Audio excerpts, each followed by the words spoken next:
Okay, question. Have you ever had anyone do something to you or do something, then apologize, and then later end up doing the same thing again? Either the same thing or something in that same vein again. You want to talk about something burning your biscuits? That really burns my biscuits. That I don't understand, because a true apology means that you feel bad for the transgression in the first place. You acknowledge it, you feel bad about it, and you won't do it again. That's the whole point. I mean, otherwise, what is the point in apologizing? What is the point in saying you're sorry if you're really not sorry? You should say what you mean and mean what you say. To me, it's pretty simple. But what I've noticed is that a lot of people use "I'm sorry," that phrase, "I'm sorry." They use apologies as a bookmark, a placeholder, just to simply buy time and lull you into a state of calmness, a state of forgiveness, and hopefully forgetfulness, so that they can do the same actions again. Living in an apartment building, you're surrounded by people, above, below, side by side, depending on how your building is set up. So anyway, there's like a balcony which is connected to the living room. So sliding doors, you go out, you can look out into the pool or outside or whatever. Okay, long story short, you heard a whole bunch of water, coming down or whatever. And I'm thinking, it's not raining, what's going on? So there's water coming down from the upstairs neighbor. So we asked the neighbor, and basically she said that she was watering her plants and, "Oh, I'm sorry, didn't know it was coming down on your patio." Okay. And she said, "I'm almost done." Now that took me for a loop. I wasn't there asking the questions, but if I had been, it would have went a lot different. But anyway, so that was the information that was relayed back to me, that she was watering her plants, yada yada, water came down, "I'm sorry, but I'm almost done, da da da," boom. Then the next week, the same thing happens. Whole bunch of water. And what happens is it gets the edge of the patio wet. So if you're standing out there, it splashes up on you. Needless to say, the water is getting in the space, in our space. Okay, so it's not even cascading past the patio. It's getting on the patio and splashing up on anything that is already on the patio. So God forbid if I were out there, leaning over the railing and looking at something, I would get water on me. I would get drenched. But she just basically kept doing it, like every week. This happened for a couple of weeks. So long story short, this particular week she did it again, to no surprise. So I came out there and I didn't yell, okay? I didn't yell. I used my good girl voice, okay? My calm, Dolce Dawn voice. And I yelled up. I said, "Hey," I said, "excuse me." That's what I said. I said, "Excuse me, but your water is coming down on my patio." And she said, "Oh, I'm sorry. Oh, I'm sorry. I'm sorry. Yeah, it's almost done. I'm sorry." I said, "Oh, okay." I said, "Because it's splashing up on everything, to maybe make the case more real to her." So, she gave a couple more, "Oh, whatever." And again, I thought that was okay. If the first time wasn't enough, the second time definitely should have hit home, okay? Because I explained what was going on, this and that, so forth and so on. And I was very calm, very calm, very nice, and yada, yada, yada. And she said she was sorry. So I'm thinking, okay, so maybe this will be it. No big deal. Well, honey, let me tell you.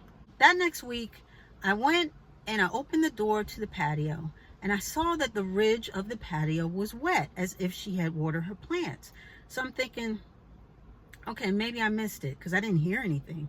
But obviously the patio's wet. I didn't do it. So I went out on the patio. It didn't take long, not long at all, until a whole bunch of water started coming down, cascading down. Just like before, here we go again. There's no mistaking it. So now I'm a little annoyed. I have to admit, I still use my inside Dolce Dawn voice, but just with a little bit more emphasis, okay? So I yelled up, not too loud, okay? Okay. I said, "Excuse me," a little more. I said, "Excuse me." I said, "Your water is still coming down on my patio." "Oh, I'm sorry. I put a towel down this time." I said, "Well, the towel is not working." I said, "The water is still coming down." She said, oh, okay, it was, and I said, you know what? This is becoming a problem. That's when she got into a tizzy. And she said, oh, you only told me twice. It's only been 2 times. Oh, I guess I can't have plants out here. So she goes on a little tear. And so I stay out there to listen. She must have been on the phone with somebody, or maybe she was, I had just called somebody or was already on the phone, whatever the case may be. Because then I heard her say to whomever, oh, yeah, she's just complaining. She must be unhappy. Some people are just unhappy. Well, honey, I couldn't let that go. And I said, no, my Dolce voice. Well, it's not about being unhappy. It's about being courteous to your neighbors. It's about courtesy. And then she goes on, well, I didn't know we couldn't have plants around here. I'll just I'll just throw my plants away. I'm not exaggerating, guys. I'm not being overly dramatic. This is what she said. I said, no, Dolce voice. I said, no. I said, I have plants. But I make sure that the water doesn't go down on the neighbor below. She said, well, you only asked me twice. I said, I should not have to ask you at all. I said, it's a common courtesy. You're getting my patio wet. It was crickets after that. But I was just like, first of all, that's just common sense. Second of all, you said that you were sorry, but obviously you weren't, because you're still doing the same thing over and over again and still saying, I'm sorry. So the sorry actually doesn't mean anything. It's a placeholder. It's a bookmark for you to continue to do the same thing over and over again till, just to wait until all the dust settles. Once the dust settles, then she came back and was doing the same thing and using I'm sorry. That's not how that word works. At least that's not how it's supposed to work. And just a little update, she has not watered my patio since. I believe she took her plants indoors. But I say all that to say what you mean and mean what you say. I'm sorry is not supposed to be a placeholder. I'm sorry is not supposed to be just some trinket that you throw out without any intention behind it, any intention for correction.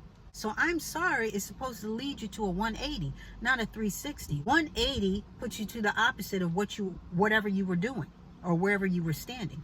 A 360, that brings you right back to where you started. I mean, we've all made mistakes. Not one of us is perfect. We've all fallen short as far as presenting and being the best of ourselves some of the time. I know that. We all know that. But this is not an excuse for the behavior, something to hide behind and not act accordingly. But this is even more reason to apologize, because all of us have been in a situation where an apology was necessary, where an apology was warranted, because we're not perfect. So apologize and mean it. There's no shame behind apologies, because again, we all fall short, and it takes a big person to apologize. It takes a big person with character, emotional fortitude, because it's humbling. It's very humbling. Not only do we already know that everybody makes mistakes, but you're basically admitting and owning up to the mistake. So that can take a little something, and sometimes people have to build their character to be able to do that and let go of their ego. Yeah, one time at the job, I'm not thinking anything of it. A girl went around introducing one of the new hires. She introduced the girl to me. I said hello, and I said, yeah, because where is she going to be sitting? Because I heard that here on this floor, you got into it with somebody and this and that, and blah, blah, blah. I didn't get into the details, but the fact that I even mentioned that the girl, the escort, I was telling basically what had happened with her to this new hire. I was basically spilling the beans about something I didn't even know was a secret, come to find out later, because she emailed me and said, hey, I need to talk to you. I said, uh-oh. So we went downstairs. She told me how upset she was that I would say something like that in front of somebody who was new, a new hire. And I remember just listening, and there was nothing I could say but I'm sorry. I was literally speechless, and I just had to say I'm sorry, which calmed the situation down, because she was upset. She explained why, which was because this was before I had even gotten to the company, but it was a real brouhaha, and I did not know. So I explained my side, which was basically I did not know all the background to the situation. I was simply told that, this happened. I was just given like an overall story, and I I don't know why, but I just blabbed it out about, the whole sitting or seating arrangement. Just made me think of it, and I just blurted it out. I didn't even mean anything by it. I said, I don't even get into people's business and this and that. So we had a good little talk afterwards. It was an understanding afterwards, and we were cool afterwards, but I had to apologize. I had no idea it was all that behind that one little statement. Going off the golden rule of treating people the way you want to be treated, I always try and treat people a certain way, but even if that falls short and I make a misstep, I like apologizing, because that way it gets it off me. The onus is no longer on me. Okay, now whether they accept it or not, that's on them now. The ball's in their court. But I like to get that off of me, because at least I did my part. I did something wrong, said something wrong, made a misstep, made a misjudgment. I'm going to apologize, let you know that I'm acknowledging it, not only my fault, but your feelings in it. And then I'm going to do a correction, whether it's not doing it again or doing something that can counteract whatever that effect was, if that's within my range, my wheelhouse, my power to do. But it is humbling, it is humbling, but at the same time, it's freeing. It really is freeing, because it gets that burden off of you. And that's if you feel anything, you know what I mean? When you are sorry, that's when you should say you're sorry. Don't be throwing out a whole bunch of sorry. I think this is one of the phrases along with I love you. I think this fits right in. When you say you're sorry, you should mean it. Your little sorry don't mean nothing if there's nothing behind it. And you'd be surprised that an apology can really take you a long way. It really can. It can set things straight. It can lead to a conversation of understanding. It can be a salve on a hurt or broken heart. It can mend a lot of fences. When you've really hurt somebody and you apologize, it can free that person of that particular situation. It can lead towards the steps of healing for them. So that's all I wanted to say about that. I just wanted to come in here really quickly and just give my little 2 cents, my little 5 and dime. Words have meaning. And the word sorry is no exception. It has a meaning. It's supposed to be a feeling of regret and penitence, a feeling of remorse. So the word sorry actually it's supposed to begin with a feeling. So if you're not feeling it, don't say it. And by all means, if you do feel it, if you do feel regretful, if you're able to put yourself in the other person's shoes, and maybe just read the situation for what it is, then by all means, apologize and say that you are sorry. There's no shame behind the word sorry. It's actually a good thing. And with that, we are going to put a button on it.